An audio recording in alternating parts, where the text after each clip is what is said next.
Firefighters put their lives on the line every day to protect ours, but there is a threat that is silently killing them, and experts are just beginning to understand how horrific the magnitude of the problem is. Eyewitness News reporter Suzette Reynoso investigates what our local firefighting agencies are doing to protect the men and women in the fire service.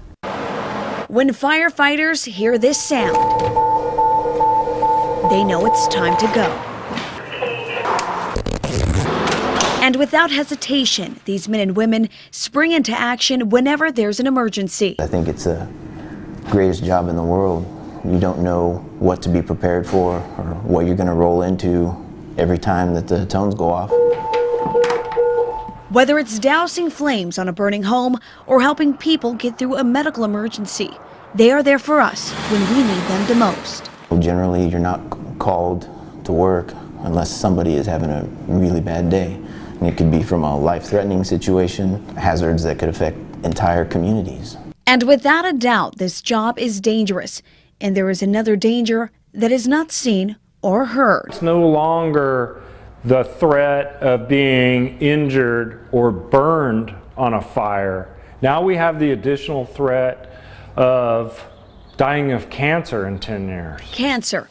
It has become the most dangerous and unrecognized threat to the health and safety of our nation's firefighters, and they are exposed to cancer-causing agents on a daily basis. Jim Alaya has been a Kern County firefighter for almost 2 decades, and last year he was diagnosed with leukemia. There were tumor cells that were in my bone marrow that were growing. I didn't really have any symptoms. Elia had to undergo traditional chemotherapy and was off work for 5.5 months.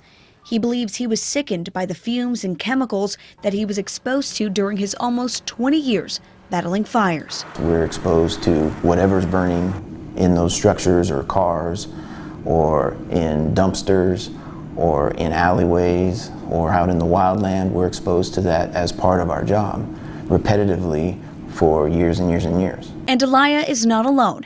In 2015, the Center for Disease Control and Prevention published results from the largest study of cancer risk among career firefighters in the U.S. The study looked at just under 30,000 firefighters over a 60-year span, and it showed that compared with the general population, firefighters are at a higher risk for certain kinds of cancers, mainly oral, digestive, respiratory, genital, and urinary cancers. The byproducts of a fire, which are in smoke, it gets into your lungs, which gets into your bloodstream, which is transported throughout your body. So the cumulative effects of breathing in smoke over a 30 to 40-year career in the fire service proved to be deadly. Career firefighters say there has been a shift of consciousness since the research was published, and now fire departments throughout the nation and here at home are making positive strides to make sure the firefighters are safe and healthy. In the past, firefighters used to sleep next to their dirty gear, which was drenched in chemicals and fumes. Now, the Kern County Fire Department makes sure after every fire, crews decontaminate their gear with soap and water.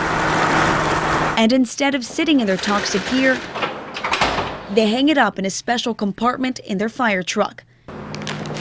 They wipe their face and neck with special wipes and immediately take a shower once they get back to the station. That badge of courage or the badge of honor is, as I'm the dirtiest guy, I did the most work, that needs to go away, and we're trying to stop that. You need to be clean, to be healthy.